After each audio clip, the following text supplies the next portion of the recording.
నాకైతే first time shopping ఇలా కూడా చేస్తారా అనిపించింది. హలో బ్యూటిఫుల్ పీపుల్, ఎప్పుడులాగే సూపర్ మార్కెట్ కి షాపింగ్ కి వెళ్ళాం. బట్ ఈసారి మాత్రం కొత్తగా ఏదో స్క్రీన్స్ కనిపించాయి. ఏంటా అని చూస్తే స్కాన్ అండ్ గో ట్రాలీ రాపో అంటే కాల్చి వచ్చారు అక్కడ. నేను అలాంటిది కొత్తగా సిస్టమ్స్ ఏవో కనిపిస్తే ట్రై చేయకుండా ఇంటికి వెళ్తే నాకు నిద్ర పడుతుంది అంటారా?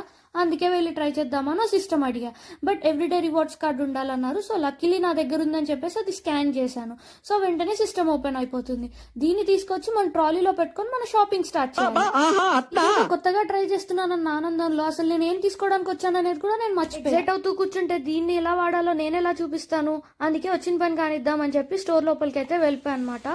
సో ఈ స్క్రీన్ కింద కనిపిస్తున్న ఆరెంజ్ కలర్ ప్లేస్ లో ఒక లైట్ వస్తుంది. సో దాని దగ్గరే మనం ప్రోడక్ట్ స్కాన్ చేస్తాం. కౌంటింగ్ మిషన్ లో క్యాష్ పెడితే ఎంత ఫాస్ట్ గా వెళ్ళిపోతుందో సేమ్ ఈ మిషన్ దగ్గర ప్రోడక్ట్ పట్టుకుంటే చాలు. నేను స్కాన్ చేస్తున్నా అని ఆలోచించే లోపల టక్టకా స్కాన్ చేసుకుంటూ వెళ్ళిపోయిందో 6-7 టైమ్స్. నాది కూడా అదే ఫీలింగ్. సరే అని చెప్పేసి ఇంకా మనకు కావాల్సిన ప్రోడక్ట్స్ అన్ని తీసుకున్నామని చెప్పేసి నెక్స్ట్ షెల్ఫ్స్ అండ్ ఐల్స్ దగ్గరికి వెళ్ళిపోయాము. సో అట్లా కావాల్సినవన్నీ తీసుకుంటూ ఉన్నాం. అప్పుడే నాకు డౌట్ వచ్చింది. సరే అని చెప్పి ఆ డౌట్ మా ఆయన అడిగితే మా ఆయన ఏమన్నాడో తెలుసా? ఇవే తగ్గించుకుంటే మంచి. నా డౌట్ ఏంటంటే ఇప్పుడు బార్కోడ్ ఉంది కాబట్టి ప్రోడక్ట్స్ అన్ని స్కాన్ చేయగలుగుతున్నాం. మరి అదే వెజిటేబుల్స్ కి ఫ్రూట్స్ కి ఉండదు కదా, అవైతే ఎలా స్కాన్ చేస్తాం? పార్ట్ 2లో చూద్దాం. సబ్స్క్రైబ్ చేసుకోండి.